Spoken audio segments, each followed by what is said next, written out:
मी समर्थ सर्व ताईंना स्वामी महाराज तुमच्या सर्व चांगल्या इच्छा पूर्ण करो।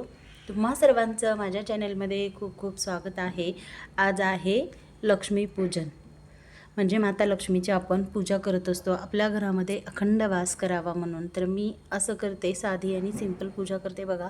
देवघरामध्येच जी माता लक्ष्मीची मूर्ती आहे त्या मूर्तीलाच वस्त्रमाळ आणि जे काय आपण पूजेचं सामान आणतो त्यामध्ये जो फोटो असतो त्या फोटोची पूजा, आणि 12 महिने जो माझ्या देवघरामध्ये माता लक्ष्मी आणि भगवान विष्णूंचा फोटो असतो त्या फोटोची पूजा, मंगल कलश मी जो देवघरामध्ये आहे तोच ठेवते, आणि त्यानंतर जो काही आपण फराळ केलेला आहे तो फराळ दाखवते।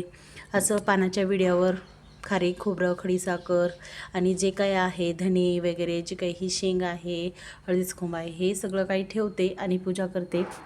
साधी आणि सोपी पूजा करते, कारण कसं असतं, जे काही पूजा करतो आपण ती पूजा नुसतं करण्याला महत्त्व नसतं, तर आपल्या मनामध्ये भक्ती आणि श्रद्धा आणि विश्वास किती आहे। कारण आपण जर कमजोर असेल आणि आपण जर सतत निगेटिव्ह जर विचार करत असेल तर ही सगळी काही पूजा करून काही फायदा नाही। म्हणून आपण कधीही आपलं मन पॉझिटिव्ह ठेवायचं। आपण पॉझिटिव्ह विचार केलं की सगळं काही होत असतं, आणि माता लक्ष्मी आपल्या घरामध्ये अखंड वास करत असते।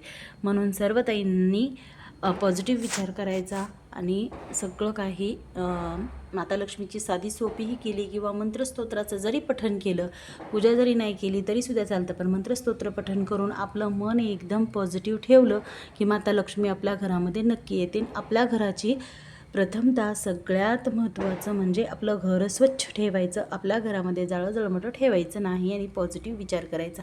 माता लक्ष्मी बरोबर येत असते जिथं स्वच्छता असते, जिथं मन निर्मळ असतं, कर्म चांगले असतं, तिथं माता लक्ष्मी नक्की वास करत असते। तर सर्व त्यांना श्री स्वामी समर्थ। माता लक्ष्मीची साधी आणि सोपी पूजा कशी वाटली, कशी केली ती कमेंटमध्ये नक्की सांगा। तर सर्वांना दीपावलीच्या खूप साऱ्या शुभेच्छा। सर्वांची दिवाळी चांगली जाओ। स्वामी महाराज माता लक्ष्मी त्यांना भरभरून देवो, धनधान्य सुख शांती समाधान देवो, हीच स्वामींच्या चरणी माता लक्ष्मीच्या चरणी प्रार्थना करते आणि व्हिडिओचा एंड करते। भेटूया उद्याच्या व्हिडिओमध्ये, तोपर्यंत सर्वांना श्री स्वामी समर्थ।